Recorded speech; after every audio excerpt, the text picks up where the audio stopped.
बिस्मिल्लाहिर्रहमानिर्रहीम। हिक थांव में 2 चमचा मैदे जा खणी उन में लूणु, कारा मिर्च ऐं 1 बेदो विझी मिलाईंदासूं। पोइ इन में पाणी विझी हिकु पतड़ो बैटर तयारु कंदासूं जीअं पकोड़ा तरिजी सघजनि। पोइ इहो हिकु पासे रखे असां वाङणनि खे चङी तरह छिले उन्हनि जा असां सन्हड़ा कतरा कटींदासूं, डिघा जीअं असां फिंगर फ्राइज़ कटींदा आहियूं पटाटनि जा। अहिड़ी तरह ॾिसो मां कीअं पई कटियां।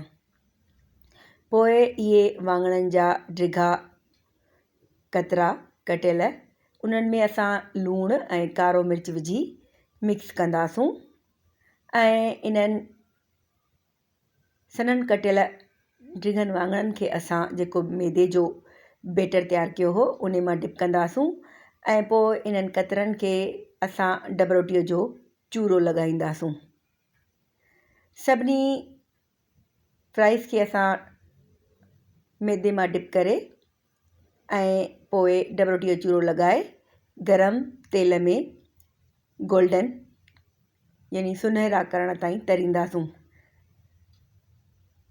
जॾहिं चारो तरफ़ असांजा वाङण कड़क ऐं सुनहरा थी वञनि लाइ प्लेट में रखंदासूं।